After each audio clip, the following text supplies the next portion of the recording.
So today we are at the Tustin Micro Center, and this is actually our first time at this location. So we thought we'd call in our friend and want to show us around? I kind of feel like a permanent resident here. Yeah, I know. This is your domain, actually.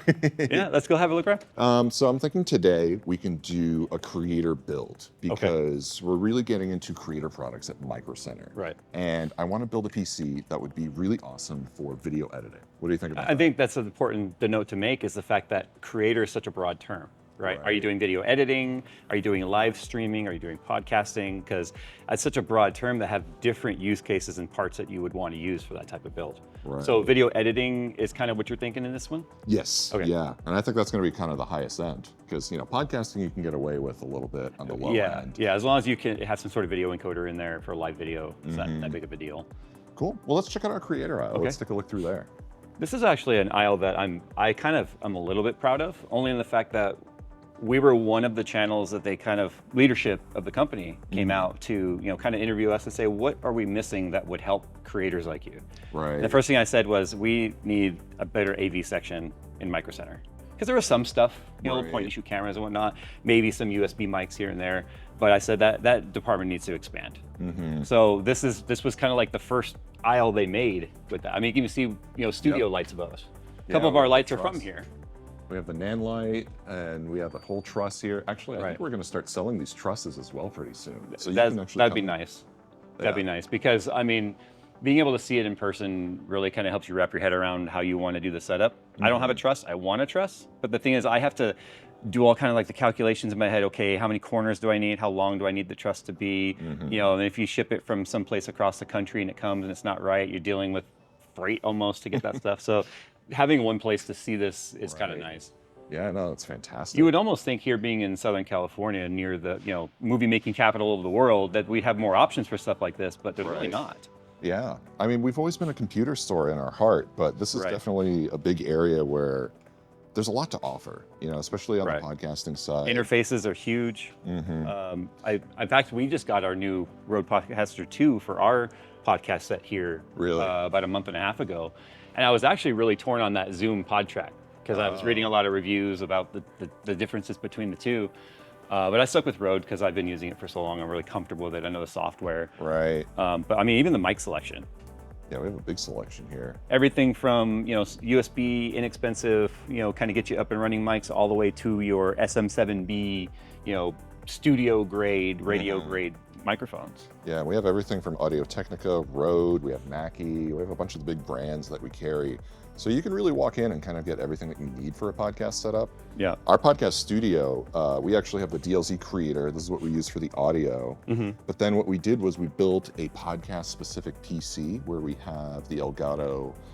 Same here. And it just inputs all the HDMI signals. We just matched it all up in OBS. Right. And yeah, so it works great. Yeah, so for us, we have our mixer going mixed down out to the camera. Oh, yeah. Through XLR. And then we have the camera coming back to the PC via HDMI out. So that way our audio and our video is always in sync. Yes. Because the problem with OBS sometimes it likes to desync itself.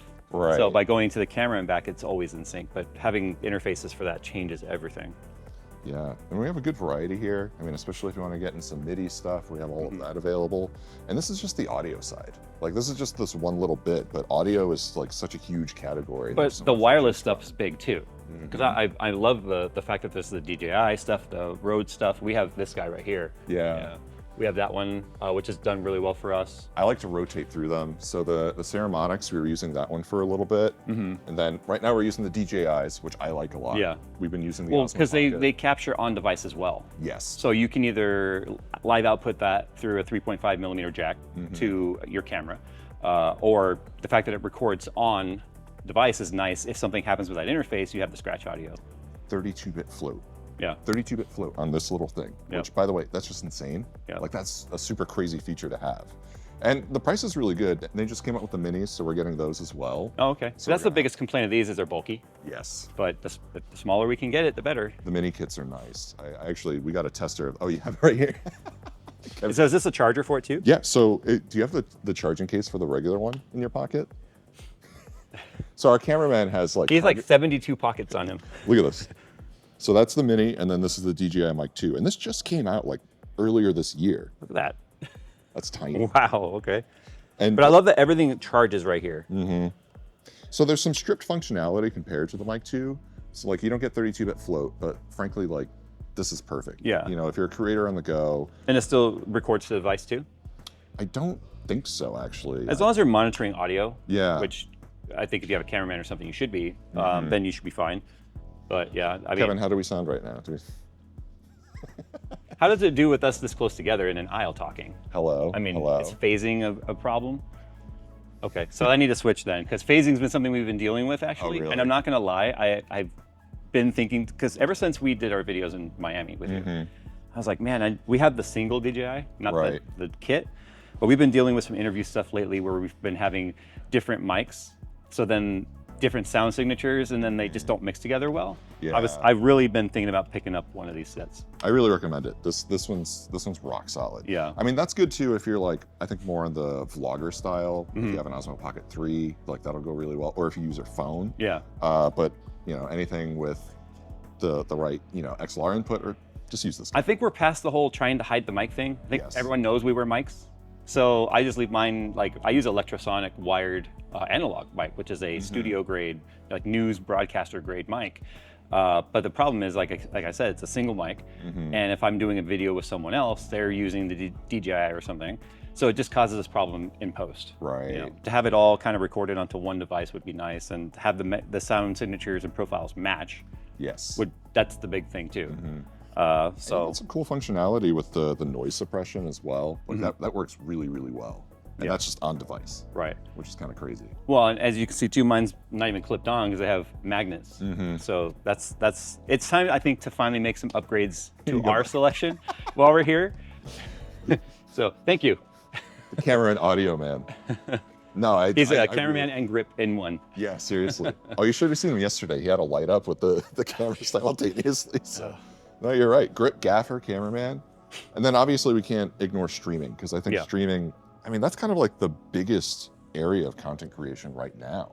Twitch, YouTube, like live, all of that. Like streaming is gigantic. I'm really hoping to see someday soon if Insta360 starts making its way into store shelves and not just online, because I still use the Insta360 gimbal cameras, which are awesome, because in my live stream at home, I move around a lot because I'll either play guitar or play games, and having it be able to track and follow, or I'll have different points of my home studio room that I made where people are like, because I do a lot of Lego, so like, oh, is that a blah, blah, blah in the back? And I have it like preset. So I just push a button and it'll turn and zoom in on it to show it. Oh, that's awesome. So stuff like that is just next level. So you're not just sitting there with this fixed stationary camera. Right. So it's almost like having a little like pocket cameraman, if you will. What do we have? I have this one right here. I have the Oh, is that Insta360 Link. Yep. Yeah, that is the Link. So the Link 2 is out now. Yes. Which has an onboard, almost like a little parabolic mic, which is definitely above and beyond most onboard microphones. Right. So it's never going to be as good as saying having a true microphone solution, but I've been using that actually in my office, in my studio. I don't even have a headset or anything anymore because it's so good. No one ever complains about the audio quality. Yeah. So it's nice to see the small camera options growing into larger, problem-solving solutions, if you will. I mean, they're getting better because I think the demand is there. Yeah. Most meetings, that's on Zoom, and you don't want to be the guy with the terrible mic and No, the you're terrible right. camera on the Zoom call, right? Sometimes the reverb's so bad you can't even tell what they're saying. Yes. But yeah, I use two of these actually at home, and these are the exact ones. Yeah, these are nifty because it looks like someone took like an Osmo or a Mavic. It does. It looks like chopped just the popped camera it right off. Yeah. But what I like about it too is when you're not using it, the head automatically goes straight down. So if you have privacy concerns, this is how it is when it's not on. Right. And then the little LED right here shows, well, it's actually on the bottom right here, but there's a green LED that'll light up to show you like, hey, it's currently being accessed. Blue means it was accessed recently, and then down when you're not using it. So I like the little extra bits of tech built into this sort of stuff. Yeah. Outside even just the video quality. But most people think I'm using some sort of a small DSLR. Yeah. I mean, it's a 1/2-inch 4K sensor. Wow. So and the quality's there. Yeah. I mean, you can cram 4K that small. I mean, Yeah. do you remember like in the days of like, I mean, I'm talking like 5D Mark II days where just getting 1080 on a full frame sensor was amazing. Yep. I had a T2i used as a webcam for a bit when I first started YouTube. Yeah. So I had the, Jimmy rigged arm back there, and just so I could get, and then I had the USB interface. It was such a bulky mess, and that blows away anything I have at the T2i. Do you remember how hard it was to get accessories for some of this stuff back then? Like, yeah, capture cards. Just a lot of the stuff for web use was just kind of like a niche. It was a niche thing. Yeah. And yeah, I mean, we still have. Look at this. We still have some mirrorless bodies as well. We still have that Rebel T7. Oh wow. Yeah. The T2 was brand new when I did it. Yeah. That goes way back. And then another one I want to call out is Blackmagic. So we do have the A10 Mini, and we do have the A10 Mini Pro, and we have the bigger one as well. We were using this for a little bit for our podcast, which I like if you're going to go live for 1080 streaming. But I found that using the Elgato and having the input straight into the PC, we can get that 4K stream, because we do like live to tape, where we just record to tape, and you get that 4K quality, which is just so much better. But at least for live streaming, this is super simple. Well, and I feel like the Stream Deck is what really changed things. Yes. Because initially this was just looked at as like a scene selector or any other maybe macros or whatever you would set up on there. But editors love these. I've seen editing stations, when you talk about wanting to build a video editing PC today, where I've just seen like arrays of those. And all of those have, they're all macros of course, but I'm seeing guys use the Stream Deck like a keyboard sometimes. Yeah. It's crazy what you can actually do with that. Kevin, our videographer, he uses one of these on our studio PC, and he has everything programmed to this. I have my house programmed through a Steam Deck. Oh, really? So I use IFTTT for all of my smart home stuff. So I can actually, through my Steam Deck, do a lot of like the functionalities of my home, my pool, all that stuff is through my Stream Deck. So if I'm sitting there doing my live stream and I want to show people like, oh yeah, I can change the lighting setup, or whatever, I just have different buttons I'm pushing on there and everything changes. But it's all through IFTTT, which is a web-based protocol. Yeah, and it just works. Yeah. And you can program all the little screens too, so you can show whatever. That's the part I hate the most, because I want to have like a little custom image for all of it. Right. And then so I'm either sitting there in Photoshop trying to make like a 50 by 50 pixel button or something, and I'm not the most creative guy when it comes to graphics. So, or I'm sitting there actually spending a stupid amount of money on icon packs. So that's the rabbit hole when it comes to the Stream Deck. Oh, that's funny. Yeah, because you really want the look to be there, right? You want it to be cohesive. You don't want a bunch of random text on the little thing. Yeah. And we have a ton of Elgato stuff, and we use a lot of this in our studio. And this is something new I haven't even seen in person yet. The pedal. Yeah, it's just another button you use with your foot. We picked up one of these for the studio PC to try out. I like it because it's an emergency mute button. Yeah. Like, not even just for streaming, but also like if you're gaming and stuff, like someone starts yelling something on stream. Yeah, my son will walk into the room and just start making a bunch of noise, and I'm like, mute that real quick. So that's funny. And again, it'll do anything you program that button to do. Then we got all of our DJI. We have gimbals, drones. We got the Mic 2 again that we were talking about before. Yeah. And I think you saw me walking around with the Osmo Pocket 3. We were talking about that. Yeah, exactly. Yeah. I had an original DJI Osmo. I still have it, but it's the big round ball head. And that thing, it was good for what it was at the time, but you compare it today, it was not good. So, I mean, the first time I used my Osmo was actually at CES. Right. Because I was that guy that wanted the shoulder rig, and I wanted, like you said, the matte box with the flags and the hand and the follow focus, because that made me feel professional. Right. But every time we would have to pack up, move to another suite, unpack it, put it together, get the counterbalance on there, the V-mount. It's just, you got a 25-pound rig. My cameraman hates me at this point. So when I saw the Osmo was growing, I picked up the first one, and it became, for a while there, a run and gun camera. Right. And until it got to the point where I felt like we were kind of outgrowing the sensor capabilities of it, especially in some of those shows with a lot of low light. Yeah. So it was kind of a noisy mess. But I think if we compared like the Pocket 3 to the one I have, it would be an amazing difference. The quality on this is just amazing. We've done a couple of videos recently where I've just done the entire video, and I'm talking horizontal video, not just vertical for like social media, like full on 4K 60, looks phenomenal. Autofocus is really I love the fact that it even has a display on it, because the original Osmo had to connect to the app on my phone, and sometimes it wouldn't want to connect properly, so I couldn't make any adjustments, and it was just a complete pain. And the battery life for such a big handle was terrible. Battery life on this is great. They did improve it. They have some battery attachments, and the screen actually turns horizontally, which is just the coolest feature too, because then I know, like, yeah, horizontal, there we go. It's because I think on the Osmo Pocket 2, it was a horizontal crop on a vertical screen. So it would be this little itty bitty like thing. Yeah. Like, how can you see that? So this is the DJI I told you we have. That's the one we have right there, the single one. But I believe that's the dual version of it. Yeah. And this is the next. Yeah, the mic 2. Yeah, I think before we leave the store today, I'm actually gonna be grabbing one of those. I think you should pick one up. It's totally worth it. I've had enough dual mic situations now that's been a headache where I think it's just time. I don't know what I'm waiting for, to be honest. Yeah, no, I think you should. I'm resistant to change, I think. I still feel like my Electrosonic for just me is perfect. Right. But I think the on-the-fly ability to use 2 mics through that single box and have it all like charging in one unit is so much more convenient. I think that you bring up an interesting thing about resistant to change. I think that's a big thing in the film and video world. We're using a version of DaVinci Resolve that I know works rock solid with our PC. And how many versions old is it? Yeah, it's like at least like 2.5, and I'm just like, don't change it. Yeah. Don't change it, don't change anything. It's just like Adobe keeps telling me I'm using a very old version, and I'm like, because it's working. It's stable, I'm having no issues, all the drivers are great, everything's solid. Like, I don't want to lose a day of editing. I can't tell you how many times Phil has been forced into an update, either accidentally or was forced into it, and it just breaks so many of his third-party plugins and stuff. We don't upgrade until it absolutely forces us to. We were just talking about firmware updates for the camera the other day, and I'm like, nope, nothing. We're not changing a thing. Yeah. We can live without those features until like it becomes a necessity. But that's just kind of how you have to live with this stuff, right? In our camera selection we have over here, we have some Canon, we have the R50, and then we have a whole bunch of Sony. So A7, what do we have? A7 IV, and then a couple of the ZV cameras, and we actually have an FX30. Yeah. That was one that I worked with our buyer and told them, like, we got to get the FX30. Well, especially since so many people have transitioned now from the A series over to the FX for cinema and just regular YouTube videos. Yeah. I mean, we shot on FS5 from the moment it came out in 2015 up until we bought the FX3 last year. Right. Because we had finally gotten a dead pixel on our sensor. Oh, really? That's what it took to make us upgrade because we loved it so much. But moving to the FX6 is when we realized, oh my gosh, this is the capability of the camera versus just the FS5 was like, why didn't we do this sooner?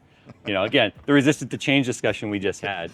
So, but sometimes you wait long enough and you find the upgrade, it feels like a massive change rather than like these incremental improvements. It's a huge leap. Yeah, the FX cameras are amazing. I think it's just going to QXD cards too was the huge, the transfer speed. Yes. Because we were shooting on standard SD card, right? On the XC10 cards, whatever they are back then. And we're still dealing with, 40, 50 megabytes per second transfer, maybe, because it's still a USB 2 type of drive. But then going to the QXD cards, I mean, we're shooting 40 gigs and we're transferring it in less than 5 minutes. Yeah. That's a game changer for that. Especially if you're in an event and you're trying to quickly get off, ingest this footage. Right. Do you remember the days of the clamshells and the DV tapes? Oh my goodness, yes. You had to ingest in real time. Yes. That was, kids, there was a time where an hour of footage was an hour of ingesting. Yeah, yeah. Or if you realize you started the process without the tape fully rewound or something. Oh my God, that's right. And then you had to go all the way back. Yep. And you had to like hunt the time code too. So yeah, those are the fun days. Things are easy now. I'm really dating myself, but I remember when my dad bought a VCR to DVD write. Oh, wow. And he was like, I want you to take all the old family Christmas tapes and I want you to burn these to DVD. That was a pain. Because that's a real time. Yeah. That's a real time recording. And you have to do it live. Oh my God. Yeah. All it's essentially doing is turning the footage it sees right into a digital signal that then buffers, and then at the end of the tape, we'll write it to the drive. Right. But we're talking like, I mean, what was it, 48x, right? So it still took hours. Right. And my dad loved to record on LP. Everything was LP. So. Oh man, that was a long project. Yeah. I feel like we've all had those projects. Like I had to do all the scans family photos. I used to work at a camera store where we would do 16 and 8mm film to DVD, and we would record it by having a projector go onto a mirror projection. Oh, wow. And we would record it with a mini DV camera in real time. Jeez. That was the best way to do it. So you get the focus right on the plate. And that was just the only way to do it. There's really no better way. But it worked, and it actually looked pretty good. But we're really dating ourselves here. No, anytime you transfer media, you're getting some loss, but still. Right. I mean, yeah, at least it holds up, right? The memories are there. Yeah. It's true. So, you know, we've really taken a deep dive, I think, into like our creator area and everything there. I want to go check out our awesome area at BYO. There's a whole different thing to think about with building a creator PC. Right. So when we talk about creator PC, I think the mindset is so much different than gaming. Gaming, it's all about how much FPS can we get. I mean, that's the end goal. Right. How much quality of, like, can we turn up our settings, and how many FPS are we going to get for the dollar that we spend? But creator PC is totally different. I mean, the end result there is how fast can we export the project we're working on, Right. especially if you're doing it in a professional setting, because export time is money. Yes. So I always had this adage: every computer is capable of doing anything. So even the oldest, worst gaming computer is still a gaming computer. It just may not be good anymore, Right. and it may not give you the FPS you want. And just like a creator PC that is slow, it's still a creator PC. It's just not going to do what you need as fast as you need it to do it, which is what leads into the whole upgrade mindset. Right. So I think for creator PC, platform choice is probably most difficult now, I think, than it's ever been, because we have real performing viable options from both AMD and Intel. Right, for the first time in many, many years, we have true performance parity between the brands, which leads to a little bit of confusion too, because there are some trade-offs. Right. So for instance, we'll talk about Intel Arrow Lake. It's a hot topic because it is the first time Intel has changed the way they're doing their SoCs, right? They've gone to what they're calling a tile design, Right. which means they can scale up or shrink and update parts of the tile without having to make a full die change as the family moves on. So the first gen of that is not going to be necessarily mind-blowing performance, although they did, in my opinion, really create an awesome outlook for the future, because they've gotten rid of hyperthreading, and the 285K is faster than the 14900K with a thread disadvantage. So that's a huge thing to talk about. But in terms of quote unquote gaming performance, it's not the most optimized type of architecture for gaming. That's something I always like to talk about, because when people kind of get really hyper focused on gaming components, I feel like they don't see the true scope of everything else. Right. Intel actually, I think, has some really good offerings when it comes to a video editing or creator PC. Well, the nice thing about Arrow Lake, not to sound this is a full Arrow Lake discussion, but true on AM5 as well, Arrow Lake has the most expandability when it comes to Gen 5 M.2 drives. Right. So you can get, I want to say some boards support up to 7 full Gen 5 M.2 drives. We're moving up, and prior to Arrow Lake, you would get maybe one direct to CPU, and then maybe another one through the PCH, but then the rest were all Gen 4. Right. Pretty much all the gaming motherboards only guarantee one Gen 5 M.2 drive. Yep. So if we're talking about content creation, for us, we're going to want the fastest drives we can get. Because if you're dealing with 4K, maybe 8K, 6K, like Blackmagic stuff, you got Ursa, I think the Ursa. You got the 12K, so Right. you got a lot of different flavors out there. And then the other thing to take into consideration is raw. A lot of people like, that's where it gets beefy. And the file sizes alone. But if you're going to be doing like direct on-system editing, not through proxies. So for those that don't know, proxy is basically where you get a kind of a dumbed-down, low-res version of the footage, which is being used for editing purposes, and then it will reference that footage during the render process. Right. But people like to, especially if you're doing color grading and you're playing around with post-processing and stuff, you want to see a full-res image. So, and I like doing that a lot too, because with, like we talked about the FX cameras and even some mirrorless cameras, they all shoot 10-bit color. Right. 422. 422. You don't get a lot of hardware support for 10-bit 422 with NVIDIA or AMD. Right. Intel actually has hardware support for that. I have a 13900K, so I brute force my way through editing that and just skip proxies altogether. Right. And that's good for 90% of my projects, where I could just work through it and you have the hardware support. And you actually get hardware support with Intel Arc cards too. That's true. That's always a talking point that I feel like kind of gets shadowed with gaming, because I think as an editing PC, you can get some good performance there. But proxy editing, that is a necessity, I think. Especially if you're dealing with high-res footage, and a lot of it. Beyond 4K, right? 6K, 8K, 12K, definitely use proxies. Like we edit, so Phil's system is actually a 14900K. We edit 4K native right in the timeline. But we've also made sure that he's got the fastest drives, because what he'll do is he'll ingest the footage into our server, but then he edits it local, and then he moves all the project files back to our server. Yep. Mostly because our server isn't fast enough. Right. Our server is still running FireCUDA spinning drives. So we just use it as mass storage at that point. It's just a huge NAS. I think we have 56 terabytes. Not the biggest, but it's way more than you get on a computer tower. Oh, that's plenty. But even AM5 stuff, like with the new 9000 series and X870E boards, you can get guaranteed 5 Gen 5 M.2 drives. So I think that's the biggest thing we talk about with platform is, like you said, what are the nuances? Intel does give you those dedicated encoders to allow you to more realistically be able to get real-time scratch performance if you're moving through the timeline. Yeah. Anyone that's ever tried to maybe edit a video on a not great spec PC, you go to move that slider, and it's either a slideshow or it's just one frame to the next because it couldn't process anything in between.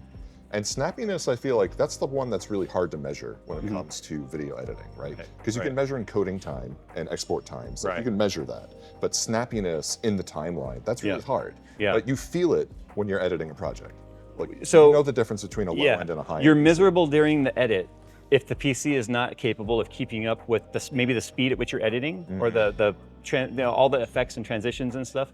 And then you feel most vindicated during that export time if you spend a lot of money like on the tower. Oh, yes. But I think another thing to talk about here is RAM. So gamers like to prioritize fast RAM. We know tight timings with the fastest transfer rate possible, or if we're talking like, well, even CU-DIMM stuff, right, on an Arrow Lake stuff. We're 8,400 megahertz. I think some brands are working on 10,000 megahertz right now. But let's say you're talking 6,400 megahertz standard, non-CU-DIMM or just U-DIMM.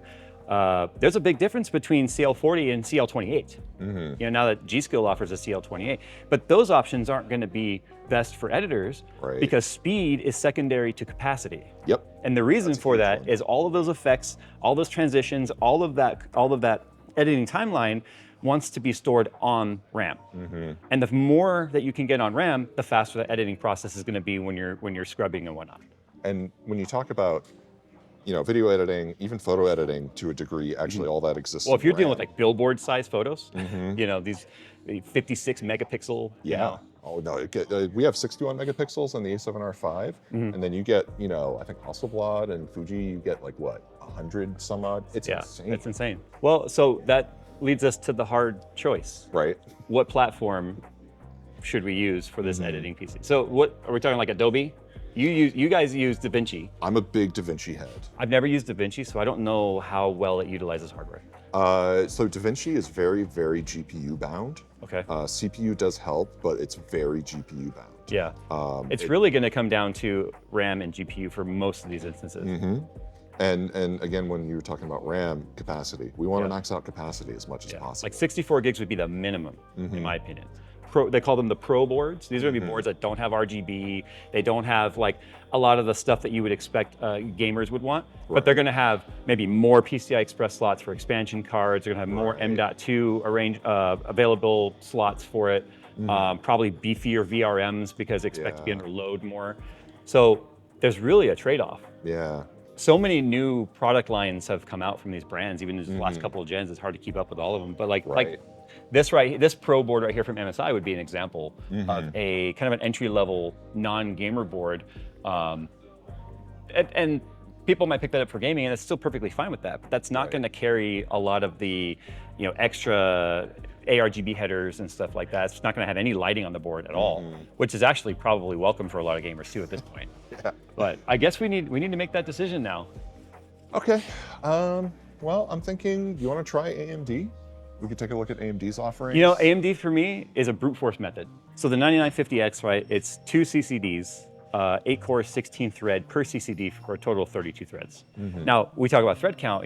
That's why I talked about what software you're using, because the downside about something like Adobe is a lot of the effects transitions and stuff. If you do anything like, let's say, warp stabilization, for the longest time, it was only single thread optimization. They're using more than one thread now, but they're still not utilizing the whole CPU. So it is easy to overspec a component, but I still think that something like a 9950X would be great for a creator PC because multitasking is still something to consider. All right, let's go for it. So there's no point in going with something like an X870E in my opinion, for a creator PC. It's gonna have a ton of features that honestly, I don't feel we're gonna benefit. There's gonna be a lot of cost with those features. We're talking about like pretty back plates, right? You're gonna have full, what they call armor shields over everything, RGB everywhere. You know, it's gonna have way more connection that we need in terms of like, let's say fan headers or lighting headers, or even like probes for voltage monitoring. So these are usually extremist features, right? You know, like XOC or just stuff honestly gamers eat up without knowing. I'd rather take that money on the motherboard, save it towards the best GPU we can get. Because like you said, a lot of this, especially with encoding, is handed off to the GPU when you're rendering that final product. And DaVinci, does it use the GPU in real time too when you're in the timeline? So it utilizes the GPU in real time. If you work in a BRAW workflow or even with RedRAW, it'll utilize the GPU for that. So you can actually edit it in real time, and I put that in quotes because once you start doing anything to that RAW, you're gonna want proxies, but you can actually work with it in real time. I think even something like this wouldn't be a terrible idea. So, I mean, it's X670, not B650. The price, it's $230, but not again, bad. With it being a pro board, so we know we're gonna have at least 2, 3, 4, at least 5. We're gonna have at least 5 M.2s. Now, do you agree with the idea of having a dedicated drive to do nothing but scratch footage? Yes. Separate from the OS. Yes. Separate from storage. It's just that drive does nothing but you move raw footage to it, edit off that drive for the scratch timeline, and then when you're done, you move it off. Yeah, for that, you know, I mean, DaVinci takes advantage of that. All Adobe products, they take advantage of that. You always want a scratch disk. And you always want the scratch disk to be as fast as humanly possible. And also, like, the other thing too with a creator PC, your main drive is just your operating system, some files, your program, that's it. It's the same reason why if gamers are using Logic, keep your games on a separate drive. Because if they're not having to handle any of the OS processes, they're just that much snappier for game texture loading in or just loading the game. The same concept applies to your footage if you're doing content. And you'll find very quickly that you're kind of like an octopus with a lot of tentacles and different drives. This is here, this is there, this is kind of like all pieced around. I'm feeling like I'm into it. We'll keep looking, but I'm feeling like I'm leaning towards that pro board right there. That guy right there. Okay. I'm also been a huge fan lately of actually Aorus's boards. I kind of had some like personal issues with their BIOS years ago, but I've been actually using an Aorus Extreme board with a 9950X as my workstation. And it's been rock solid. I'm actually very happy with it. Yeah, I'm into it. But yeah, I'm feeling like that pro board from Asus might be kind of our best price to performance. Because obviously reliability is the gremlin we haven't talked about yet. With anything that is being used for work scenarios. If you were having to constantly troubleshoot because of finicky BIOS and stuff, that is just destructive. That's destructive. You're losing money. Not just the project, but it's destructive to your mental state. Yes. You know. All right, let's go with the Prime X670E Pro. And it does say it's already been updated for 9,000, so we don't have to worry about doing a BIOS flashback. Right out the box. Beautiful. The problem with this being previous gen board is it could predate the release of 9,000 series. Okay, so storage, same thing. So scratch drive, we want the fastest we can get. And then we could probably get away with just like even a Gen 4 drive for the OS. Yeah, I think that should be fine. So there's obviously a lot of options here. You've got Inland, which is a microcenter brand. I guess Asus has their own now too, or whatever. Western Digital Black. You've got your Samsungs, which are kind of been a staple in the industry for years. I'm gonna tell you though, what I've personally been using, and they are a sponsor of ours, but we use them for a reason outside of that sponsorship, is the reliability and speed of like their T-Series drives. So like the T705 Gen 5 drive, I mean, I tested this. It says 13,600. It's not even their fastest. They do have a 14,500 drive, and that's what I'm using. And I tested it with all sorts of different file sizes. I'm getting every bit of that in both read and write. That's incredible. So I feel like personally, how big is this drive right here? Well, this one's with the heatsink, so that's 1 terabyte. I see a 2 terabyte over there. I think a 2 terabyte would be kind of minimum for a scratch drive, because it depends on the size of the footage you're dealing with, like you said. We tend to, each of our projects tends to be maybe 40, 50 gigs. You're using what, FX6? Yeah. Yeah, okay. FX6, we are shooting in 4K.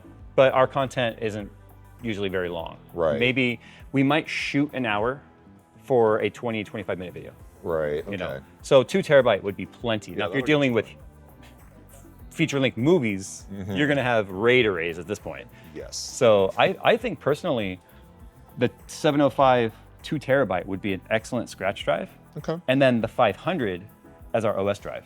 Right. That's perfect. Because I mean, that's still 7,300 megabytes read speed. And 1 terabyte is fine.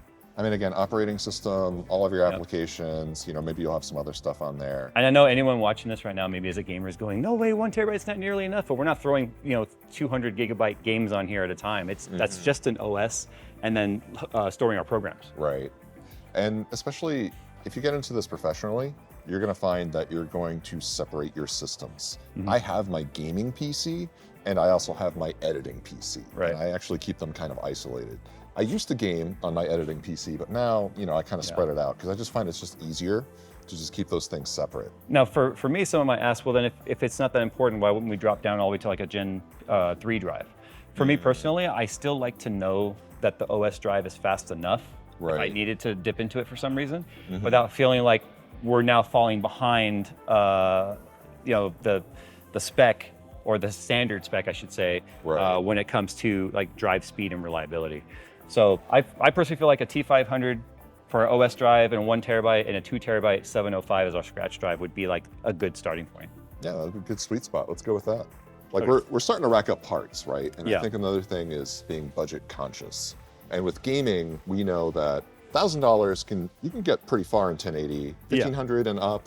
You know, you can start doing some good stuff. I think in today, $1,000 will get you a good 1440p rig too. Yeah.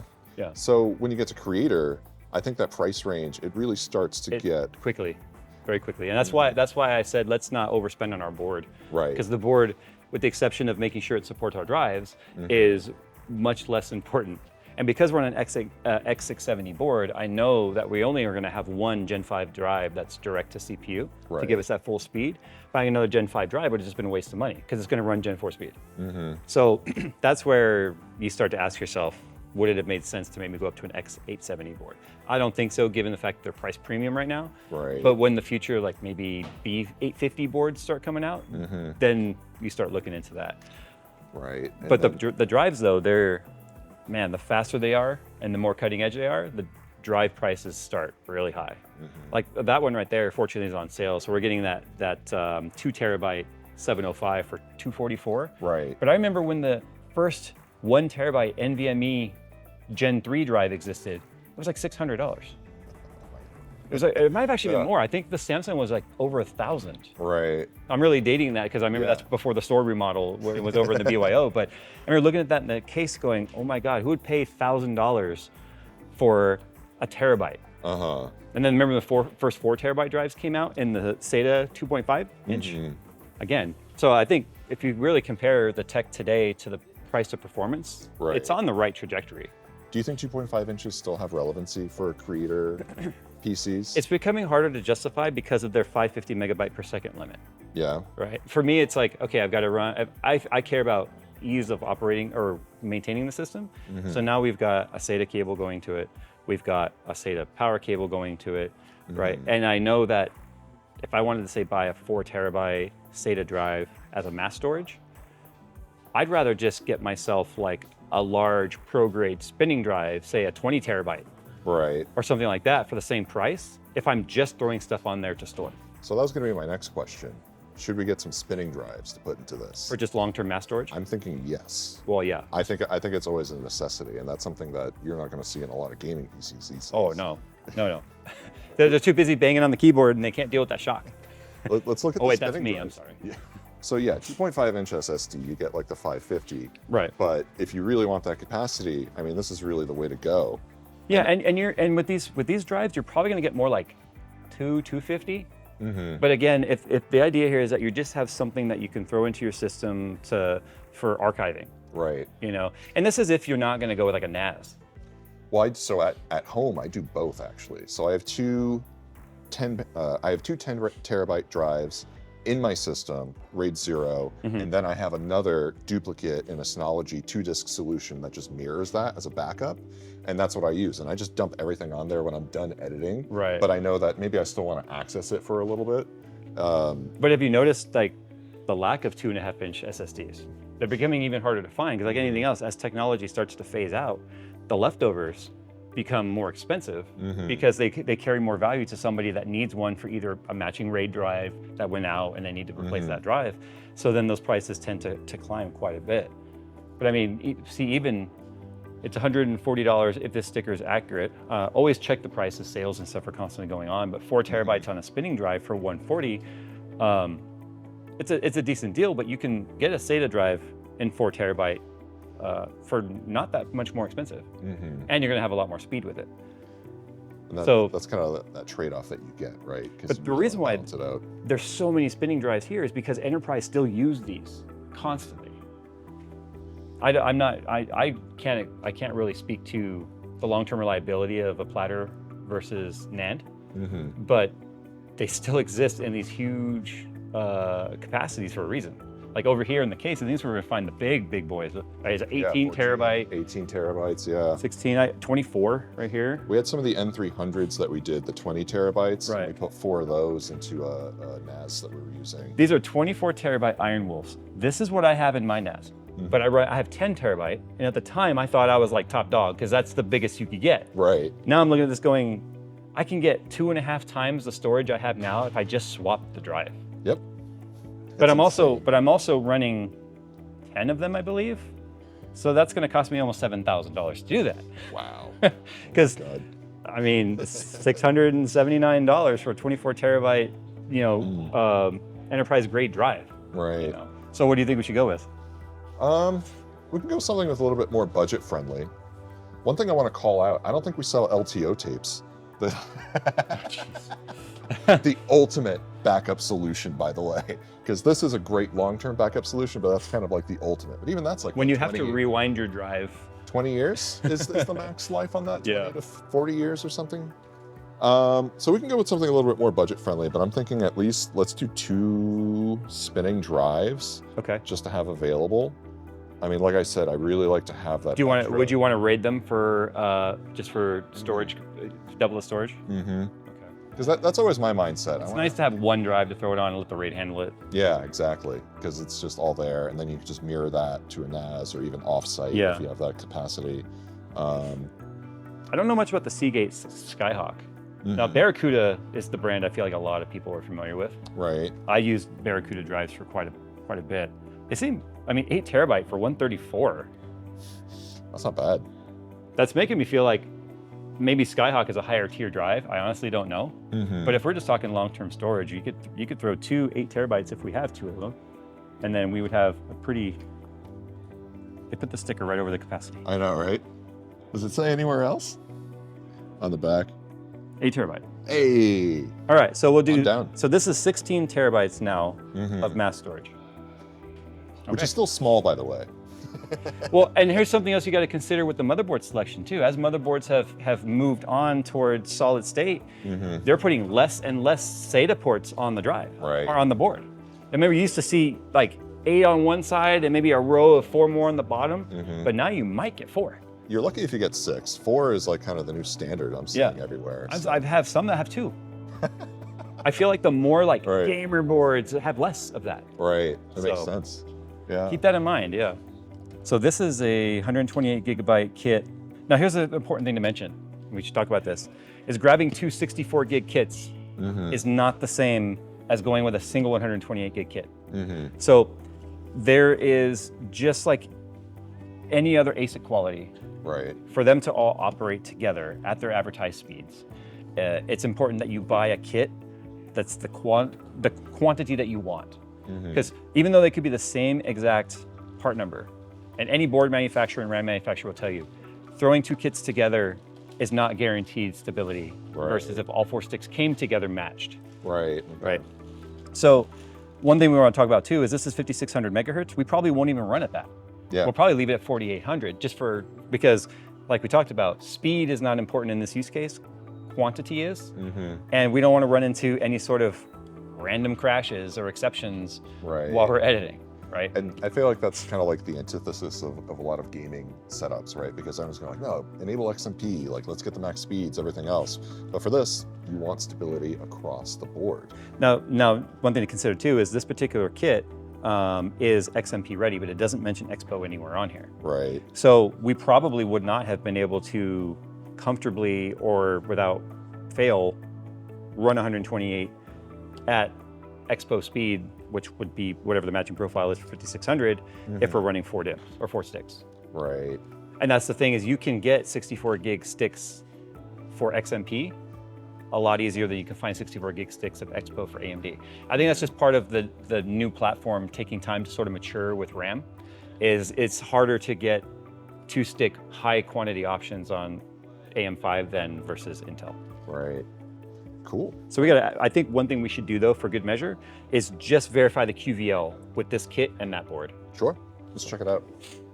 Okay, so we just checked the QVL on this. The number was off by 1 letter. Right, yeah. So the board does show that the kit that has the matching letter would work at 128 gigabytes. But we did find another kit that is on the QVL list that matches exactly, and it's the 192 gigabyte kit. And that one was which one was which price again? This one was for... Yeah, the 128 was $408. The 192 is $607. So it's not really cheap. Stepping up. Yeah, we're stepping up like almost the motherboard cost. But again, we know this is one of the main specs that matters. Yes, absolutely. And we're going up by a significant amount of capacity as well, 192 gigabyte. So it's gonna be snappy though. It's yeah, gonna work fantastically. I feel like this kit would have worked fine.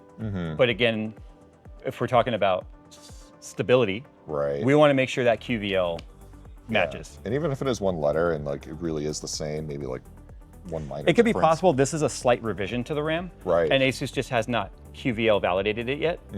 But I don't want to take that risk. Right. Right. If we're in the mindset of this is for work. All right. And when it comes to work PCs, you are a little more risk adverse. Yeah. Yeah. And there's no RGB or any of that stuff on here. It's just 5200 megahertz. We'll probably only run it at 4800, like I said, because it does show XMP only. Right. There's no Expo profile. So we just want to run it in the max stable. So 4800, 192 gigs. Okay. It's gonna be pretty sweet. That'll get it done. Well, we need one more thing. We need a couple more things, but the next big component, GPU. Yeah. So how important would you say VRAM is versus system RAM? I would say it's actually still pretty important. I mean, Okay. especially in DaVinci, it still utilizes a lot of that VRAM. Does DaVinci have a bias towards AMD or NVIDIA?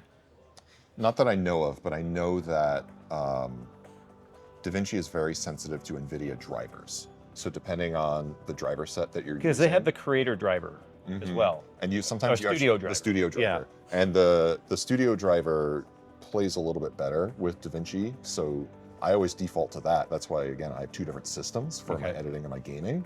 And it's very driver sensitive. What GPU are you using on your editing rig? Right now I have a 4080. Okay. So that's what I'm using. So it's got that 16 gigs. But I feel like a 4070 Ti Super, you can get by pretty well, and you've got that 16 Have you gigs of tried RAM. AMD on there? Because you can get 16 gigs of RAM cheaper usually on AMD than on NVIDIA. But I don't know much about how it utilizes AMD's architecture for versus NVIDIA. I'm actually not sure because we don't really play with an AMD enough on the creator side. We've always used... Probably a common story, to be honest. Yeah, we've always used NVIDIA just because, you kind of want to double dip, right? And get the best of both worlds. There was a video I did years ago where I compared and I'm really going to date it, a 570, a GTX 570 to a 590 when it came out. That was the first dual GPU card that they had made. And I compared export time of the lowest card, which was the 570 that I was using for that, versus the 590, and the difference was like 3 seconds. And what I showed was that the GPU util was very low on both. Right. So back then it wasn't that important because it wasn't really utilizing it. Now we see the GPU actually go under a, not heavy load, but we'll see 60-70% GPU util now in export. So I think the tier of GPU matters more now than it ever has, say, on Adobe. Right. Now, the 4070 Ti, though, we have a 16 gigabyte card, right? $880. Technically, you could get the same VRAM for less on AMD, but again, I don't know how modern. So I know Adobe has been working closely with AMD to get better encoders for it. But I'm willing to take a chance on AMD with this one. I know off the top of my head, when it comes to encoding, NVIDIA does really, really well for 420 and 444. It does really well with those flavors of ProRes and even some raw codecs and stuff. You get really good support on that side. There's this weird gap for 10-bit 422 for some reason, and that's across the board. Yeah. I don't know why, that one specific flavor. But again, on the AMD side, I'm actually not as sure. So it's on the other side, if we want to look. Let's take a look and see what their offerings are. So if we're looking at like 7900s and stuff, they'll be down the end right here. Or, you know, we could always just go W770 Pro, 7700. Do you remember when they had the scratch drive on them? Oh, really? Yeah, so back when, I think it was Capsation, when they did that back in 2017, they had showed a Pro drive. M2 on the, had M.2 on the drive. All right, okay, yeah, I do remember that because there was enough bandwidth left over that they could fit it on there. Yeah, well, because at that time, M.2 boards, like the slots, were not utilizing, they weren't as fast. Right. So they actually found, like, hey, if we actually use the interface of the graphics card, then the drive was like super fast. But yeah, that was, I think they only made like 3 of those cards. They showed them off. They were just someone's pet project. Right. Looks like AMD's been getting kind of picked over here too. One thing we want to call out is that it is the holidays and stuff is moving fast. I'm actually happy to see this much missing in the high end for AMD. I think people are starting to come around to the idea that, like, hey, you know, there's more than just NVIDIA out there. And Intel. Intel's really coming up too. Right. Like, this new ARC stuff's going to be pretty exciting. Yeah. I'm actually very curious when I get my hands on that because I've definitely done some AV1 stuff with that. It works pretty well. So we know in terms of gaming, the 7900 XT is on like a 4080 level. Right. It was like trading blows with a 4080. 4080 Super would obviously be a quote unquote faster gaming card. It's $250 to $300 more than this card. This card is about $70 cheaper than a 4070 Ti Super. Right. So this is, I guess is a good time to probably mention Microcenter's return policy. If you get it, it's maybe not performing like you want in your program, right? For your editing purposes, you can bring it back, right, and return it and get the other card and try them both. I mean, we just had that. Yeah, we saw a customer today. He did the same exact thing. Yeah. So I say we try the. Let's go for it. Yeah, let's go to the 7900 XT. Okay, so power supply. This is an interesting one because I don't think the system will actually ever go under as much load as, say, a gaming rig will. Right. Because we're never going to fully tilt our graphics card. But I feel like in terms of, it's probably going to be on a lot. It's probably going to be rendering or doing workflow a lot. Right. So I feel like if we can stay in that peak efficiency of the bell curve, which is usually 50-60% of its max power output, is usually where the best efficiency is. A 1000-watt power supply would actually be perfect for this. But I always like to spec up a little bit because let's face it, SLI may be dead, but multi-GPU rendering is still very much alive. That's true. So having forward-facing room for growth is the one thing we haven't talked about yet is future compatibility. Right. I feel like going with the HX 1200 or a 1200-watt power supply in that range, not a whole lot to choose from at the moment because of holidays, but I still think the HX 1200i is actually going to be our best bet. I mean, we have an I and a non-I. The major difference between these two is one, this is a shift. So this one has the power cables coming out the side. It's kind of designed for lower compartment basement PSUs and have the cable clutter with cages. Yeah. So it comes out sideways. These also have very small plugs, which I don't have a problem with, but because we're going to be building this in just a big beefy rendering system, I'd rather just go with the traditional full-size plugs like this. This is just a personal preference of mine. No, I agree. I'm right there with you. I mean, especially I got fat fingers trying to get it in there. Yeah. This one actually, so the reason why they call this one I, not that it matters, but if anyone wanted to monitor, they have a USB output here that connects to the motherboard. And then you can do live monitoring of what the actual power draw is, power from the wall, You can monitor rail voltages, all that stuff. So if you're nerdy about that, it'll give you at least some visibility as to what the power draw of the system is. Right. And again, the reason why I bring that up is if we're on and working a lot and we stay in that efficiency curve, we can actually calculate what that system's costing you to operate. So just a nerdy feature I think is cool. This is always the biggest debate amongst discussionary groups when they talk about what kind of cooler should go on a workstation. Essentially, we're building a workstation, right? What is it being used for?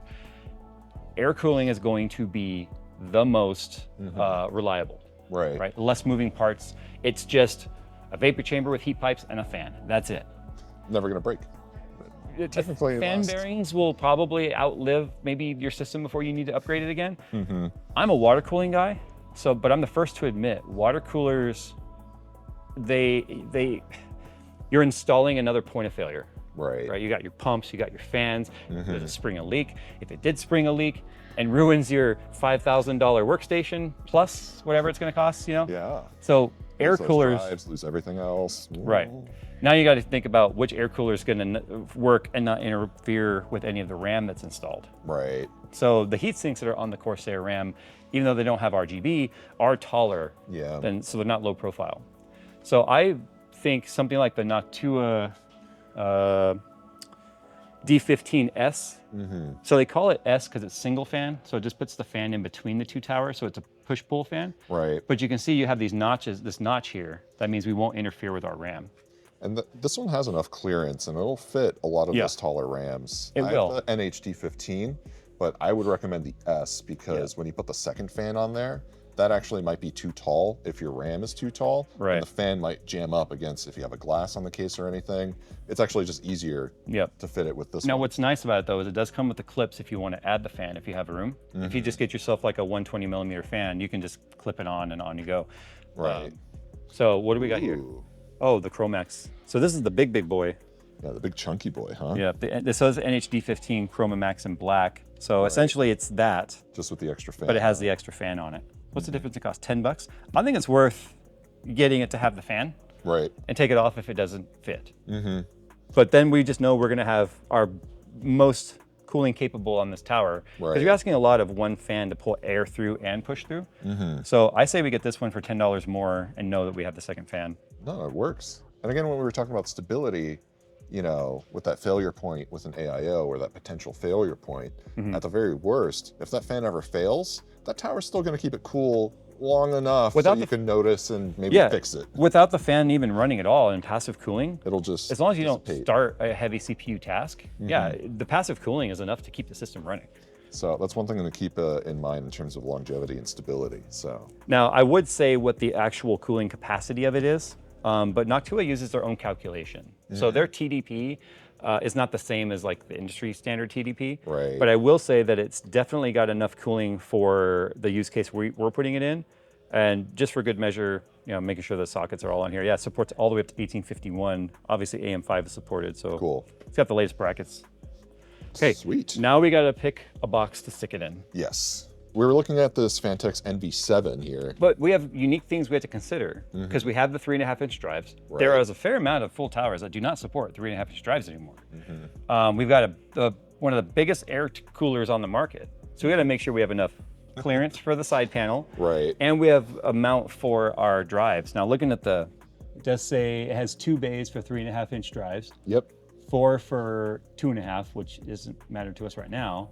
And then obviously we have 8 expansion slots, so we don't need all that. But we have to buy fans for this because it doesn't have any. So I'm kind of thinking I want to go with the Lian Li P28.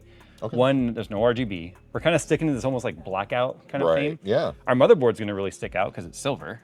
But we've got the black cooler. The P28 fans are 28 mil thick, so more static pressure, more airflow. And we can just link those together with one wire, which is awesome.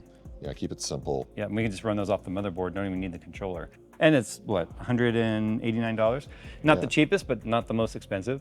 It kind of gives us all the features of the NV9 at a slightly more compact size. Right. And I actually, especially seeing them side by side, which is a nice thing, you can kind of come in and see these things physically. If I'm looking at just the spec sheets and the webpage for both, and I'm kind of like thinking about it, I am leaning more towards the NV7 because it's a little bit slimmer. Yeah. I feel like it'll look better next to my desk. Like this just feels a little bit too big for what I would want for at least this build. Yeah, it's actually a fair bit wider than the NV7. Mm-hmm. But plus the NV7 has the same door feature on the back. I'm not a fan of the rear IO covered door here. Right. But it allows us to at least cleanly manage our cables and stuff. Yeah, I mean, I guess technically if it really bothered someone enough, they could take the door off. The reason why I even bring that up is because for a workstation, they tend to just sit there, but an editing rig, like we were talking about, you're plugging in devices, maybe capture cards, maybe external drives or something all the time. And if you're having to fight with a door and it's close to the wall and it doesn't clear, things to consider. And there's always times where it's like, oh, we have this edit we got to do last minute. Here you go, like plug it in, and it's like, trying to get back there. Yeah, fortunately it does have a front side USB-C, which is nice. But I never use that for when I'm video editing. I always plug it into straight into the motherboard. Like I know the speed's probably fine on it, but I just that's just me. That resistant to change thing we talked about. Yep. that stubbornness. Okay, so we're gonna grab the NV7 and we need to grab some fans for it. Yep. So we need 4, 7, 9, 12. 12, yeah. Okay. A lot of fans. I think it's just going to be simpler to just grab 4 3-packs. Yep, I think that's the way to go. I think I can grab it all in one go. Oh, there we go. Oh, look at that. That's one way to get fans. Well, so I wanted to call out our NAS selection because we actually have a pretty good selection between Ugreen, which we just got in recently, and then obviously Synology has some really good options. Synology has been around a long time. Yeah. This is the one I have right here. This one's a really simple unit, and this is the one that I have. There's the 2 drives and just like a RAID 0. This is a good option for people that, like we talked about earlier, maybe don't want to put spinning drives in their tower, and then they can set up a 10G NIC or something to it, and then just move long-term storage over to the NAS. Right. Essentially, that's all our server is. It's just a big NAS in a different part of our office. And I think there's a big part of the video editing sphere where, you look at all these products and you see like 64 terabytes and you see all of these crazy setups and like, who needs all that storage? Yeah. Yeah, we need that storage. Like actually we need more than that. Like that just seems to be an industry standard with just how much footage we have. Well, and is this just an enclosure or does it come with the drives too? It's a 4-bay enclosure. Okay. So we have the 4-bay enclosures here. Everything here is actually just enclosures. So you buy the drive separate, but I mean, it's nice because you can kind of pick and choose which drive you want. And upgrade it. And these are just really good additional storage options that I always like to call out because when you're putting together a system like this, I just feel like you're always running against that capacity size, right? You're just always running out of standards storage. change. You might upgrade, like in our instance, we upgraded our camera to the FX6, like I mentioned, and the footy size got much bigger. Yep. Much quicker. So suddenly we were realizing like, wow, the 56 terabytes NAS we had felt fine. And then it wasn't as soon as the footage got larger. Right. So you're really gonna hit that wall. So anyway, we have a big selection of NAS stuff. You should check it out. And including enclosures that already have drives in them too, that are smaller, maybe more mainstream solutions. Right. Yeah, we do have plenty of those. I mean, as well as your external SSDs, which I always carry 2 to 3 of those in my backpack. Yeah. Because I'll ingest footage just on the go with my laptop. That's a crucial one too. So. Well, there's one thing left to do, and that's to put it together and see if we still know how to build a computer. Yeah. So where are we gonna go next? Let's head to my studio. Because I have a screwdriver and some zip ties. I think that's about all we need for this. Yeah, that should be enough to take care of it. So now we're in your studio. Yeah. And I'm actually really excited to check this out. I've heard some pretty good things. I know you just moved. Yeah, we've only been in here 2 months. Oh, wow. Okay. Yeah, 2 months. And so a lot of it, as you're going to see, is still not being fully utilized properly. So it's a storage unit. Ooh. Because, so we've got our track racer racing sim right here that's still apart from when we moved it.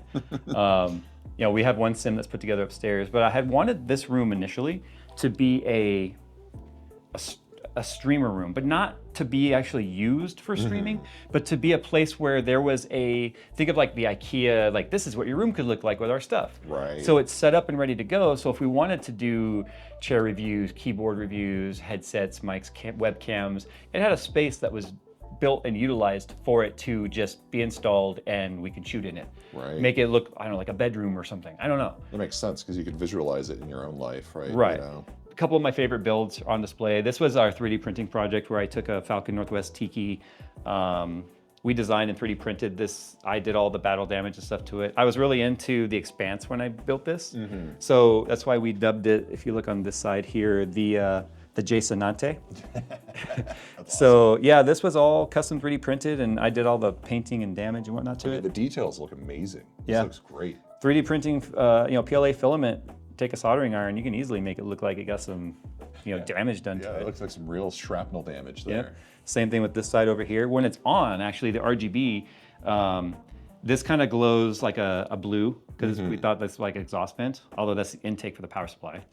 And then this is behind the motherboard, but I have an RGB ring around it that glows like a fiery effect. So this looks like a hole that's on fire. Yeah. And then we had to get creative because the way that you open up the side panels and stuff, we covered up with a lot of these panels. So for instance, there's a screw that you need to access right here. That's just magnetically held on to those screws. So that's perfect. Yeah, just little things like that. This was our EVGA tribute build, RIP, but the official not 4090 by EVGA. So one of, I think, 3 that existed. Wow. So this is kind of a display for that. Me being a car guy, this was one of my favorite builds I did because it's the D-frame. To me, it just looks like a roll cage, right? But one of the InWin, signature series cases that were very low availability and all glass tubing.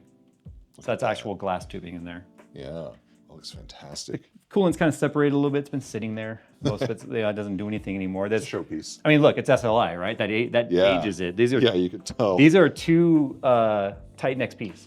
Wow. So that really shows you how old that is.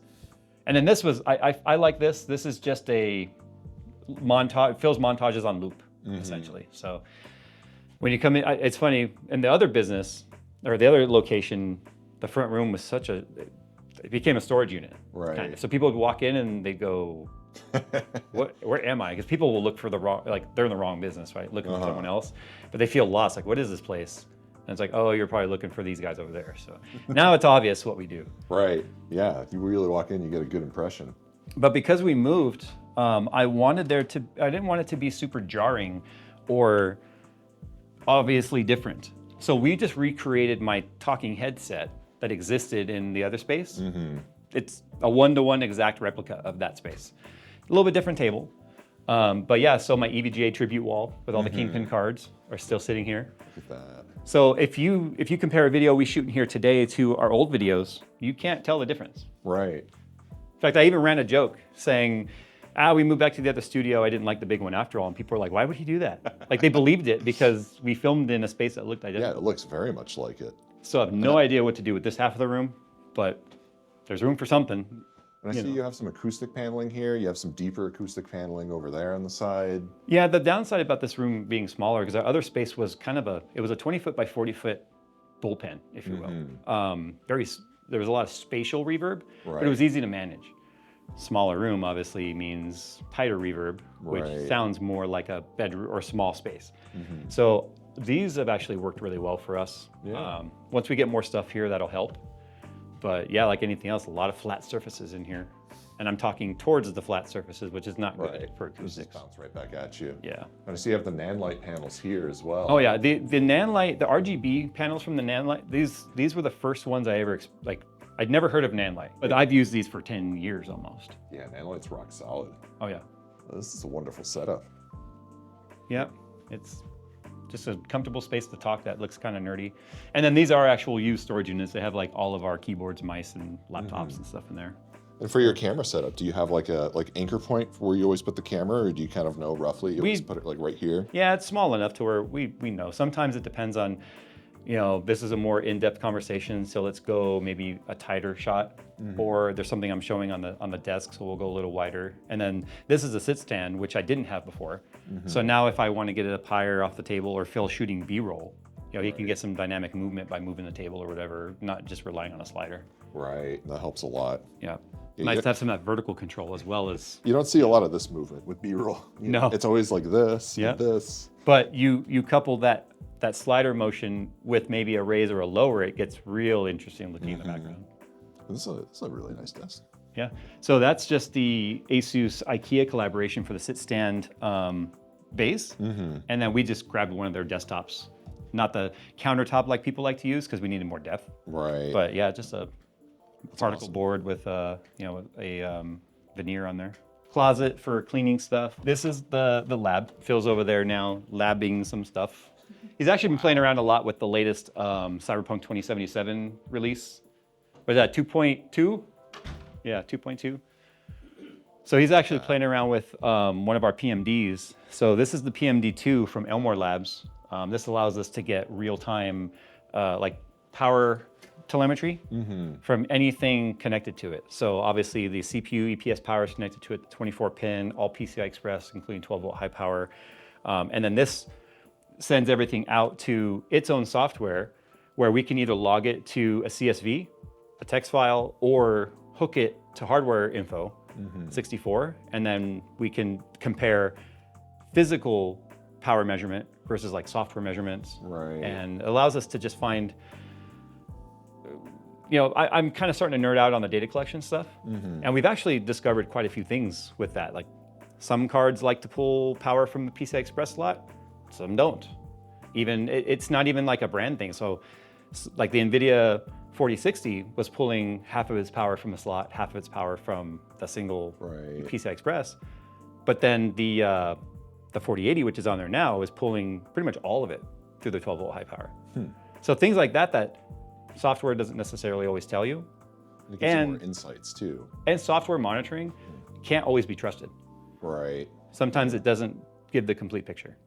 So we started, and our test benches, which are over here, because we need a test bench for every platform. So 1, 2, 3, 4. There we go. Yeah, so that's 14th gen. So LGA 1700 CPUs. Right. So 13th gen, 14th gen. We don't have a platform for 12th gen. It's far enough removed now to where it's not really as relevant. AM4 though, because still very relevant. Right. They're still developing CPUs for this. I mean, 3800 X3D, I know that came out first, but it's still very relevant, right? And that came out after 7000 series came out. So this guy right here is our AM5 platform right here. And then, oh, I take that back, I'm sorry. This is the Arrow Lake platform. Okay. And then this is our AM5 platform. And you see on here, it says multi-CCD OS listed as our Corsair, because the problem is, unfortunately, when it comes to the Windows scheduler, dual CCD X3D CPUs have a different Windows configuration than non-core parking CPUs. So we have different partitions based on the CPU that we're using. Got it. Yeah, and you have to swap back and forth. So it's at the 7900 X3D, 7950? 7900 X3D, 7950 X3D, and both 9900X and 9950X are not X3D, but they're core parking CPUs. Got it. Okay. So those 4 CPUs use a different partition than the, initially we were gonna have a separate drive entirely for that, but right now we're using a partition, but all of this is about to change. We're about to completely from the ground up rewrite the way we do testing. Cool. So yeah.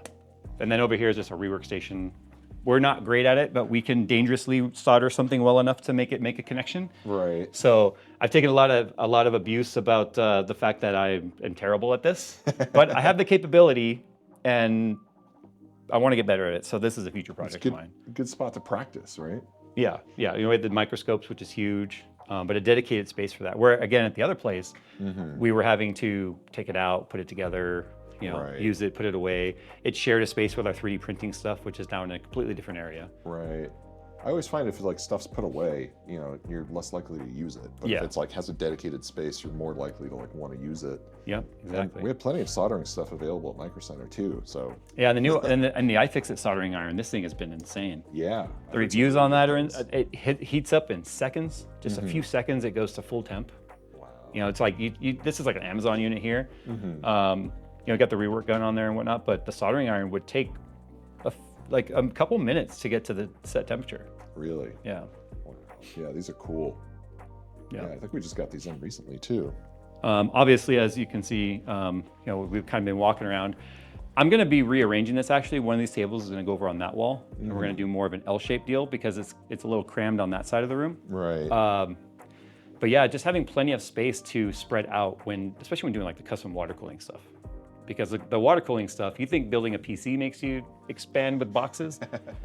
once you start doing the rigid tubing or even the soft tubing stuff and you Yeah. get all those parts laid out, having the space is nice. But we did a U shape like this so that Phil can be in the middle. Right. And he's more like a turret with a camera while I'm working around the perimeter. But I am so happy to have a sink in the shop. That's not the bathroom. Because one, it's stainless steel, so it allows me to clean up PC, like the water cooling stuff, radiators, flush them out or whatever. And so it's a dedicated wash basin just for that. Right. You know. And it's enough space too, especially for some of these bigger like water cooled builds that you're doing. And then you can see we did the flooring underneath it. That's not carpet. That way, if anything kind of dripped or spilled, it's not gonna mildew up the carpet. You get your drainage. This very much like chem lab or like even photo lab quality right here. So this half of the room is just bulk storage, PC parts. Right now it's kind of Video Village as well. Right. Obviously we're working on some content for the Lee & Lee sit stand desk. And then just some of the intake stuff that we're dealing with over here. But otherwise everything's sort of separated out based on the type of product that it is. It's like a miniature micro center over here. And we got rid of a lot of it too. Yeah. But we try and keep a few generations of product on hand for regression testing. Right, that makes sense. Yeah, and then this room right here is where the rest of our production stuff is. And then Camera Village. Right. Got your servers. Obviously, we've got our our server stuff here. This is our NAS right here I was telling you about. Yeah, okay. Obviously, it's got UPS and everything hooked up to it. And then you just move everything when you're done editing. You just move it. Right off. Put an HVAC in here right above the door, so it has its own zone because we don't have that much server in here now. But if we start expanding, it can get very warm. But this room also is where we do our temperature testing for like case reviews and stuff because I can keep the temperature where I want it with that unit. Right. But you'll notice it looks very drab in here versus everything else because this was the original colorway of the building. Green carpet, brown walls, just not good for color balance and grading. I think you picked a better color coordination out there. Yeah, but as you can see, I didn't want to spend any money in here. Right. Other than the HVAC, there was no point for that mini split. Yeah, that makes sense. Besides the mini split. Let's see, this other office over here. So this is our RTFM podcast, which stands for Read the Freaking Manual. People keep asking me what that means. The irony, to be honest. So from our filming perspective, this camera, it's an FS7 we use as a webcam, if you will. But its perspective, it's a very nice backdrop. We turn off the house lights. I've got these are actually floodlights meant for like landscaping. And then great, nice little accents right on the wall. You got the slats too. These are acoustic slats, so you can see it's got the felt material. Yeah, these are great. I wanted to go with the two-tone. I like the asymmetrical stuff. Just kind of putting some cool things on display, like my Commodore 64, which does work. I'm a whiskey guy, so there's some whiskey up here. Just some of our favorite GPUs, like 10 series, Pascal. It's really hard to not love that generation. But yeah, so a lot of this stuff, like the mic arms I got from Micro Center, a little tie-in here, are Rodecaster 2 we got from Micro Center. Look at that. There you go. And then we talked about having a dedicated streaming PC. So that's what this guy is right here. That's a 5950X. It's actually got a 3090. It's all water cooled. It's just an Origin PC that we had from a previous project. We're like, this would make a great overkill stream PC. Right. But you can see we're using the a small rig with this Godox kind of wide egg crate. Yep. That way we get a wide beam of light, but the egg crate allows us to focus the light on us without illuminating the backdrop. Now, this is an interesting little gobo you have here. What's Yeah, so I sit in the middle, Nick sits here, Phil sits there. We are all very different skin tones. And so it becomes difficult to expose for our 3 skin tones. Right. So what I found is by angling a little bit more towards Nick, because he has the darkest skin tone, allows him to be properly exposed. But then Phil is still obviously within the beam of light. But then I don't look like a ghost, but I can still have some warm light cast on me by just using a yellow microfiber to create sort of a zone of less light on me. Right. That was the simplest, but it works. If it works, it's not stupid fix. No, it works. What's the what do you think is the Kelvin temperature color correct on I feel like we're adding like 1900K. Like easily it's like 1900K. It's gross on its own. But that's funny. But it works, if you look at the footage, you'd never know. Yeah. that it's something as simple and silly as These are the that. secrets. I think we sell these at Micro Center too. Oh yeah, they are from Micro Center. Actually, I grabbed them last time we were there. And I see you got the thick acoustic panels here, and these are good for picking Yep. up a lot of that. Yeah, And- they keep popping off the wall. So right now I just have them stacked on each other. Right. I actually ordered some. They call them the impale hooks. So the hook gets mounted to the wall, and then you just impale it on there. Oh, okay. Those will be here next week, so they'll stop falling off. Yeah, that'll the keep problem it on is, there. even though I have heat gunned the adhesive, the room out here goes through such drastic temperature changes. Like at night, it can get as cold as in the 40s in here when Right. the HVAC is off. And then the summertime, without HVAC on, it can get really hot. So those temperature changes allow it to fall off the wall. Especially when the three of you are in here recording together too. You definitely want to keep it nice and comfortable. Yeah, I actually was debating expanding our mini split to have one into here. I probably won't end up doing it. The summertime might make me change my mind, but we'll Yeah. see. The AC that this is hooked up to, the main HVAC unit for the first floor, actually works very, very well. I just hated the idea of cooling the entire first floor to keep one room cool Right. for that time, after hours. But yeah, so these are the Lewitt Ray autofocus XLR mics. So they have an IR sensor that can measure the distance the person is from it. Right. So it will adjust its gain based on your proximity to it. So if you've ever done a podcast with someone, I'm loud. Phil's the loudest, I'm loud, Nick's very quiet. So for us to deal with noise gating and to get all of the levels just right so that his mic's not picking us up because we have to lift his levels, Right. we let the mic do it. And it actually does it very well so that we're not artificially bumping his gain so that when he's not talking, then it's just naturally hearing the rest of the room. It took some tuning to get it right, but once we did get it all set up, it's actually pretty awesome. So you can lean back in the chair a little bit. It's not like suddenly, oh, like my levels are lower than they were, so it's all over the place. Right. A little bit of a learning curve, but also too, if you don't want that feature, you can just turn it off. And it's got a mute button built on it, like direct to it. So not a lot of XLR cameras that are phantom powered have a mute button built into them. So having a mute button there is like an emergency mute. It's Right. kind of nice to have. Its own built-in shock sensor and stuff. And I haven't had any issues with like plazas or whatever it's called with the P's. Oh, right? like the plosives. Yeah, and the- plosives. yeah. They're Yeah, it should. Most of them because have the an capsule, internal. because you see the capsule's also got its own built-in shock sensor inside as well. Yeah. And it's got a screen. So once Yep. you put this on, That'll usually filter it out pretty well. yeah. So it's been I'm happy with them. They're not cheap. They're more than like an SM7B. Really. And we had 3 SM7Bs in here I took out for these. Wow. So I was very close to utilizing that return period window until we finally got them tuned right. Because initially I was like, man, maybe the reviews are full of crap, but no, You gotta really they're great. Find the right spot. And then on the road, we do a lot of EQing to make sure that it sounds the way we want. Because that SM7B, man, that has that broadcaster sound everyone knows. Yeah. These sound thin, but they're very much a studio mic where you're intended to EQ it for the person talking. Right, and you just tweak that in. Right. We have the SM7DBs, and That's the USB one as well, right? yeah. So The new one with XLR and it comes with USB. both, and we sell those too. And then those, yeah, it's got that like broadcast like quality, Yeah. just straight in. Yeah, the DB is awesome though, because it gives people that don't have mixers and stuff like this, at least an opportunity to have that quality sound Yep. without having to spend the money on a mixer. So yeah, we can check out here in the warehouse real quick.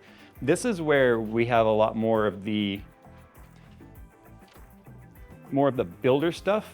And it might be a little noisy, like I mentioned, because of the neighbors. So Nick's actually out here right now working on some 3D printing stuff.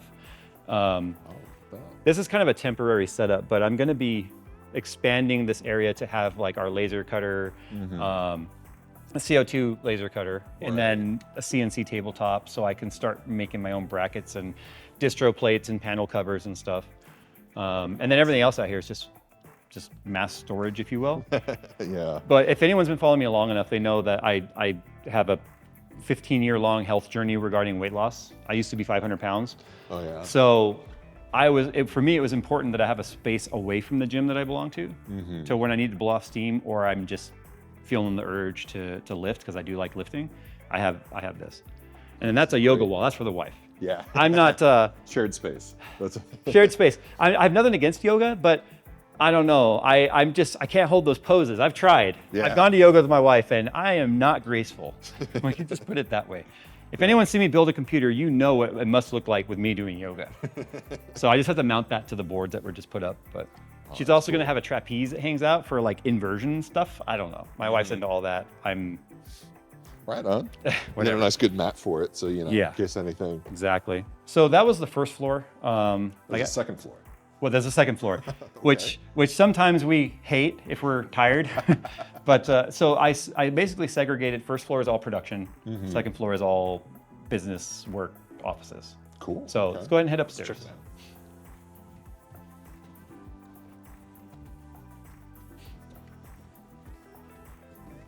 And if you ever feel like working out, you just go up and down these 10 times. Yes, this will give you all the cardio you need. Yeah. So this landing right here, still, again, you can tell we've moved in recently. There's just some boxes hanging around, but we were like, what do we want to do? My wife actually had the idea, like, you guys need a decompression zone. You need a place where you can have like foosball or your racing sims or something. Yeah. This right here is just here because we had it from the other place. Right. This was the totality of my meeting space that I had available if someone came by. It's a very intimate space. Yes. So it's just here right now. No one sits in it because we have nowhere else to put it. But we're thinking we're going to do a few more sims up here, maybe like a foosball table or something. I kind of want to get a few retro arcade cabinets. Yeah. I think that'd be great. Like those old Neo Geo cabinets that had like all the 80s, 90s games. Metal Slug and all the other ones are, those are the fun games. Yeah. That'd be great. I think, you should definitely go all in on the arcade cabinets. Yeah. Not a whole lot to really be to show, but my office, I haven't even decorated my cabinets yet, but like I said, I like to build Lego. So yeah. My wife and daughters actually built the retro sets there. So I got the NES, the Atari, and the Pac-Man. So awesome. Because I'm an 80s kid, they're like, we should build Dad some consoles. So those are on display there. But there you go. What does JayzTwoCents use for his business computer? What do we?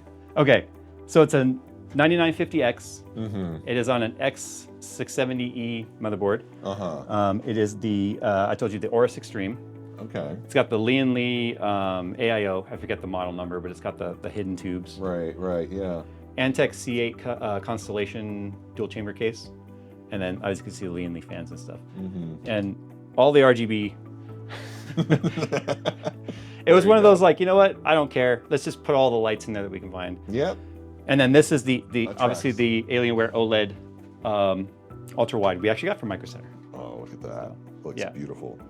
Yeah. I don't know. I rate your setup pretty high. I think this is a nice, this is a pretty nice office setup. But and of course the JayzTwoCents gaming mat. You can't forget that. Yep, you got the mat, and I really got to call it these monitors, man. Yeah. The edifiers. The edifiers are no joke. Yeah, I could. I'm pretty sure, man. Because I watch our videos that have just finished editing and stuff, and I'll do an audio pass myself, like just listening. Phil has studio monitors as well, and we can show those. He edits off these. Yeah. Yeah, he edits off these. Dusty, because unfortunately we get bad winds here, and it likes to push dust through. So he edits off these, and then I'll kind of listen on my own, and then I like to listen on my phone too. Because I feel like that's most people are consuming on their phone these days. Oh yeah. And phone speakers are so thin. Sometimes what might be EQ'd properly for a studio sounds terrible on a phone. So we try and find that middle ground. I always check our videos on the phone. Like I'm always double checking there. But they're both equipped with sit-stand desks because, like I said, we do have a very health-conscious kind of a ideology around here. So they like to stand a lot when they're working. Right. You'll notice I don't have a sit-stand desk because I believe in gravity. And I like to be sitting at my desk. That's me personally. But this is actually Nick's favorite thing, paper printer. Because he was asking me forever for a regular printer. And he asked me, he said, can we get a printer? I'm like, what? A 3D printer? We already have like 4. He's like, no, a printer. What do you mean a printer? Yeah, a paper printer. I'm like, what do you need a paper printer for? To be honest, like we use it all the time. Yeah, of course. That's so funny. How many printer reviews do you do? Maybe that's I've actually done one printer review in my entire career. Yeah. And it was for a LaserJet. But yeah, and at the time though, I had just stopped working in an IT environment. I was in an IT company for 10 years, almost 10 years. And so I cannot tell you how much I had to deal with finicky printers. So I was like, yes, I'll talk about printers and the problems with printers. It didn't fit in my channel very well. People are like, what the heck is he talking about? But I come from that background of like, I hate printers and copiers and all that because the stigma holds true that they always break. So far, we haven't had any problems with this one though. I mentioned that we didn't have a place to have legit meetings. So we have our LG OLED TV over here, which allows us to cast. Obviously, we can show presentations and such, or other people can present to us. Yeah. But yeah, so having a conference room like this was nice.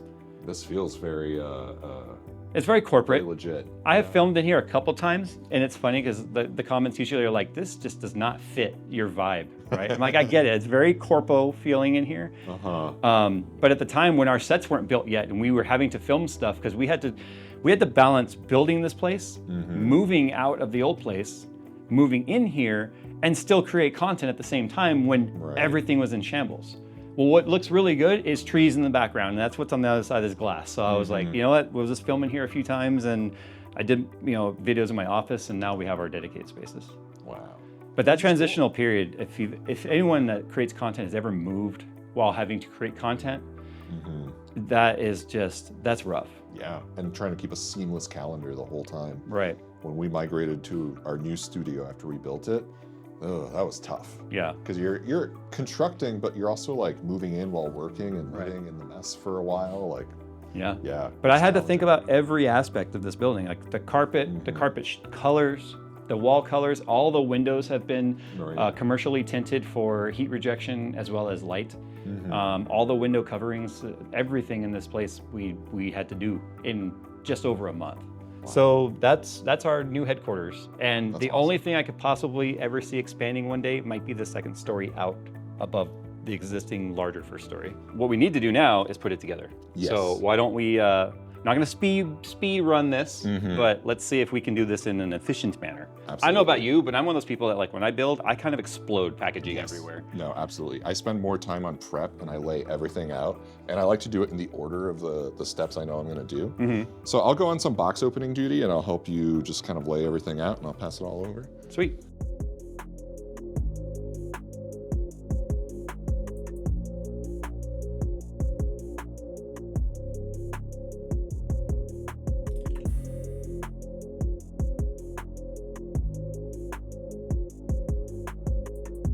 And look, oh yeah, dude, there's so much clearance for that RAM. Look at that.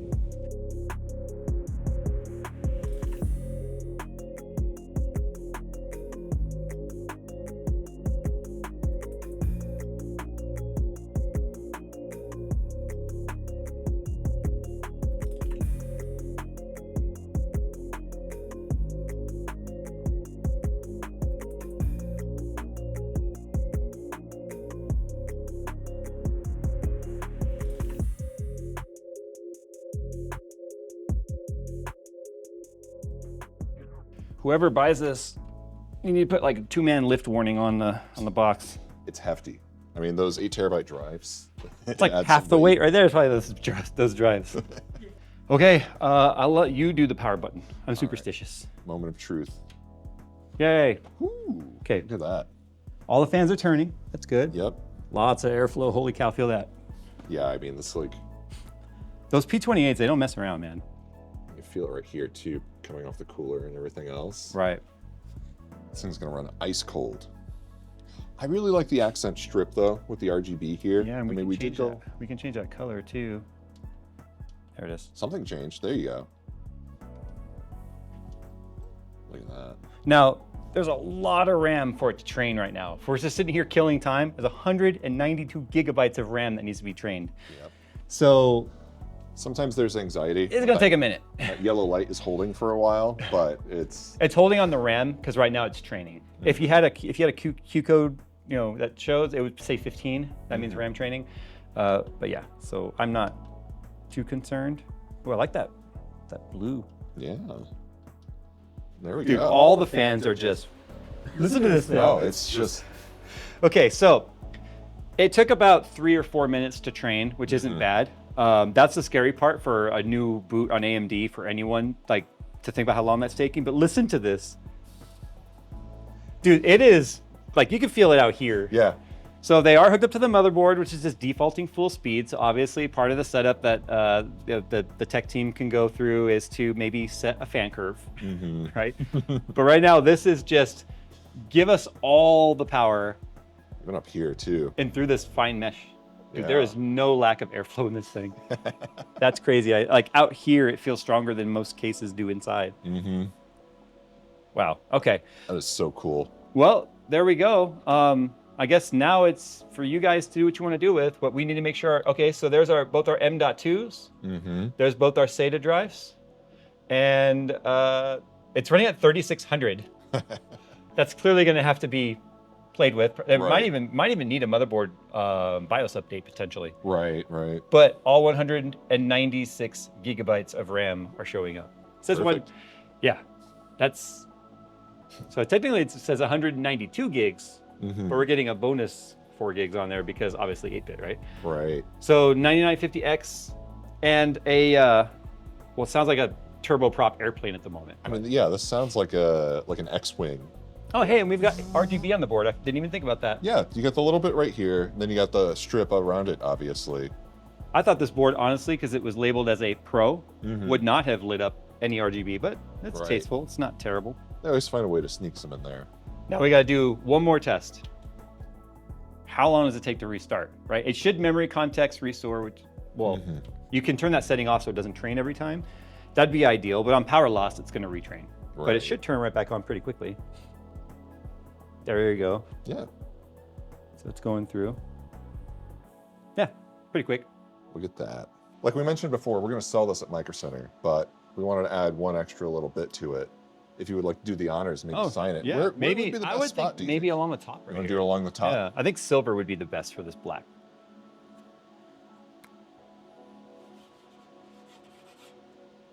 Look at that. I have now devalued it. So remember, if you have any issues when you buy this computer, make sure call Jay. His number is. And I will forward you to the knowledge bar in the Tustin Micro Center. Yeah, they'll take care of you. Don't worry. But no, this came out so great. I'm really, really happy with the way that this turned out. And I mean, this looks fantastic. It's going to be a powerful, powerful editing machine. Yeah. I don't even know what the all-in cost on it was, but I think it's very hard to say there's anything in here that was. I mean, a 7900 XTX might have been the only extra like boost we could have given it, but I don't think for the use cases that would have been a huge performance boost in terms of productivity. Right. No, I think this is going to do rock solid. And I mean, price to performance, you know, the price is up there. I think this came in at about $3,800 retail with all honestly the parts all in. Not as bad as I thought it would be. Yeah. But when you're in the creator space, specifically when you're in the video editing space, you're kind of operating on a different budget scale compared to gaming. You know, especially if you're doing it at a professional level. And you always want that longevity too. You know, this should last you for a couple of years. Oh, I would hope more than a couple of years. Yeah. But the thing is, everything in it is upgradable, which is the nice aspect of it. I mean, the CPU is going to be relevant for a long time. Yeah. That 9950X. But you can throw bigger drives in it. We could throw 2 more drives in it if you wanted on the M.2. You could always switch out those spinning drives for up to 24 terabytes like we showed. But yeah, I think this would last anyone many years to come in the professional workspace. Awesome. Well, thanks so much for having us. And thanks for building it with me, studio. Jordan. It's been fun. Yeah, it was a lot of fun. It's nice to break out of the context of thinking about gamers. Right. You know, I always say gaming PCs do make good work PCs because of the fact that they tend to have more RAM and a faster GPU and such. Right. But not all gaming PCs make great professional PCs. Yeah. So this is definitely professional grade. Nice to break out of the mold, right? Yeah. Had to think totally different. Awesome. Well, thanks for having us. And remember, stop by Micro Center and check out this build at Tustin, or just stop by your local Micro Center.